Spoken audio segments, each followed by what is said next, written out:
নমস্কার, আমি রোহান নাগ আপনাদের সকলকে স্বাগত জানাই। যারা নতুন ইউটিউবার বা যারা অলরেডি বহুদিন ধরে ইউটিউব করছেন তারা আশা করি এই খবরটা পেয়ে গেছেন যে ইউটিউব একটা নতুন ট্যাক্স পলিসি লঞ্চ করেছে। এই পলিসি অনুযায়ী 31 মে 2021 মানে 31 মে 2021 মধ্যে আপনাকে আপনার ট্যাক্স ডিটেল সাবমিট করতে হবে গুগল অ্যাডসেন্সে। আদারওয়াইজ গুগল অ্যাডসেন্স আপনার পুরো ইনকামের 24% কিন্তু কেটে নেবে।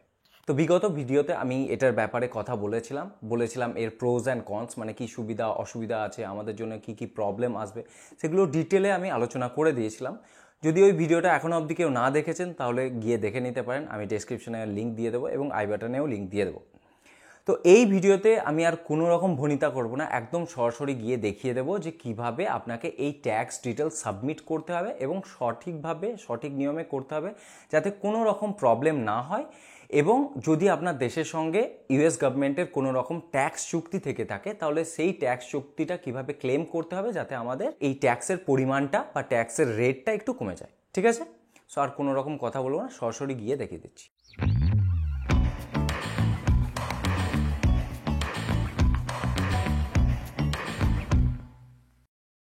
তো প্রথমেই বলে রাখি যে এই ট্যাক্স ডিটেল সাবমিট করতে হলে এবং এই ট্যাক্স রেট কমাতে হলে কিন্তু আপনাকে একটা ফরেন টিন নাম্বার সাবমিট করতে হবে। তো যদি আপনি ইন্ডিয়াতে থাকেন তাহলে কোনো রকম ফরেন টিন নাম্বারের দরকার নেই। যদি আপনার প্যান কার্ড থাকে তাহলে সেই প্যান কার্ডের যে নাম্বার সেটা সাবমিট করলে ফরেন টিন নাম্বারের কাজ সে করে নেবে। এবং যদি আপনি বাংলাদেশে থাকেন তো তাহলে আপনাকে কিন্তু একটা ফরেন টিন নাম্বার জেনারেট করতে হবে। তো এই ফরেন টিন নাম্বার জেনারেট করা খুবই সহজ। এটার উপরে অলরেডি অনেক বাংলাদেশি ইউটিউবার ভিডিও বানিয়েছে, তাই আমি আর নতুন করে ভিডিও বানাবো না।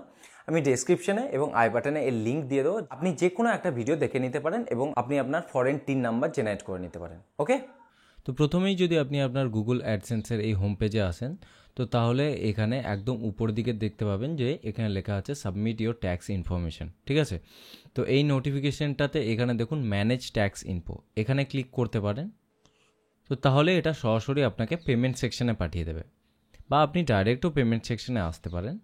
তো এখানে এসে দেখুন অ্যাড ট্যাক্স ইনফো, তো এই অ্যাড ট্যাক্স ইনফোতে ক্লিক করব। তো প্রথমেই এখানে আপনার ইমেল আইডি এবং পাসওয়ার্ড দিয়ে সাইন ইন করতে হবে। পাসওয়ার্ড দেওয়ার পর নেক্সটে ক্লিক করব। এরপর এখানে সিলেক্ট করতে হবে আপনার অ্যাকাউন্ট টাইপ, আপনার অ্যাকাউন্ট টাইপ ইন্ডিভিজুয়াল নাকি নন ইন্ডিভিজুয়াল বা বিজনেস। তো আমাদের ইন্ডিভিজুয়াল অ্যাকাউন্ট, তো আমি ইন্ডিভিজুয়াল সিলেক্ট করব। এরপর নেক্সটে ক্লিক করব। এখানে লেখা আছে আপনি কি ইউনাইটেড স্টেটসের রেসিডেন্ট, আপনি কি ইউনাইটেড স্টেটসে থাকেন, আমরা এই নোতে ক্লিক করব। এরপর নেক্সট। এরপর আপনাকে একটা ফর্মের টাইপ সিলেক্ট করতে হবে, মানে W8 যে ফর্ম এর একটা টাইপ সিলেক্ট করতে হবে। এটাতে বলা হচ্ছে this form is most commonly used by non US individuals. ঠিক আছে, নন ইউএস ইন্ডিভিজুয়ালদের জন্য এটা। এবং পরেরটা হলো this form is most commonly used by non US business entity. তো আমাদের বিজনেস তো নয়, আমাদের ইন্ডিভিজুয়াল অ্যাকাউন্ট, তো আমরা এই ফর্মটাই সিলেক্ট করব, সেই জন্য আমরা উপরটাতে ক্লিক করব। এরপর স্টার্ট W8BEN ফর্ম, এখানে ক্লিক করলাম। তো প্রথম হলো ট্যাক্স আইডেন্টিটি, তো নেম অফ ইন্ডিভিজুয়াল রোহন নাগ দেওয়াই আছে। এরপর যদি আপনার বিজনেস অ্যাকাউন্ট হয় তো তাহলে বিজনেসটা আপনি কোন নামে করছেন সেটা এখানে সেই নামটা এখানে দিতে হবে। আমাদের বিজনেস অ্যাকাউন্ট নয়, আমাদের ইন্ডিভিজুয়াল অ্যাকাউন্ট, তো এটা আমাদের কিছু করার দরকার নেই, এটা অপশনাল। ঠিক আছে, এরপর কান্ট্রি অফ সিটিজেনশিপ, মানে আমরা কোন দেশের অধিবাসী বা কোন দেশের নাগরিক সেটা সিলেক্ট করতে হবে। আমি ইন্ডিয়া সিলেক্ট করে নেব। ওকে, এরপর এইটা হলো most important, tax payer identification number বা টিন নাম্বার। ঠিক আছে, এইখানেই সব থেকে বেশি ভুলভাল করে ফেলছে, এখানেই সব থেকে বেশি মানুষের কোয়েশ্চেন থাকছে যে আমরা এই টিন নাম্বারের জায়গাতে কী দেবো, কারণ টিন নাম্বার তো নেই। তো যদি আপনি ইন্ডিয়াতে থাকেন তো তাহলে আপনি আপনার pan card number tin number হিসাবে ইউজ করতে পারেন। ঠিক আছে, যদি বাংলাদেশে থাকেন তো তাহলে অনলাইন টিন নাম্বার জেনারেট করে নেবেন। তো এখানে আমি আমার প্যান কার্ড নাম্বার এন্টার করে নেব। পরের অপশন হলো ইউএস আইটিন, তো এটা অপশনাল, এটা আমাদের দেওয়ার দরকার নাই। এরপর নেক্সটে ক্লিক করব। এরপর অ্যাড্রেস, আপনাকে আপনার পার্মানেন্ট অ্যাড্রেস সিলেক্ট করতে হবে, প্রথমে কান্ট্রি সিলেক্ট করে নিতে হবে। এরপর বাকি অ্যাড্রেসটাকে এখানে এন্টার করে নিতে হবে, আমি আমারটাকে পুরোটা এন্টার করে নিচ্ছি। আচ্ছা, এরপর যদি মেলিং অ্যাড্রেস এবং পার্মানেন্ট অ্যাড্রেস একই হয় তো তাহলে এই বক্সে টিক দিতে হবে। তো এরপর নেক্সটে ক্লিক করতে হবে। এরপর হলো tax treaty. Are you claiming a reduce tax of withholding under a tax treaty? আপনি কি ট্যাক্স কমানোর জন্য বা যে ট্যাক্স ট্রিটি আছে সেটা কি ক্লেম করছেন? সো আমরা ইয়েস, এই ইয়েসে ক্লিক করব। Resident of country claiming treaty with US, মানে এখানে আমরা ক্লিক করব যে আমরা অমুক কান্ট্রিতে আছি এবং আমরা ইউএসের সঙ্গে ট্যাক্স ট্রিটি আছে সেটা ক্লেম করছি। এবার আমাদেরকে কান্ট্রি সিলেক্ট করতে হবে।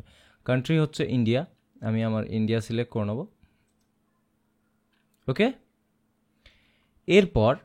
এরপর স্পেশাল রেটস অ্যান্ড কন্ডিশন, মানে যে ট্যাক্স ট্রিটি হিসাবে যে রেট হবে আমার ট্যাক্সের রেট, সেটা এবার আমাদেরকে সিলেক্ট করতে হবে।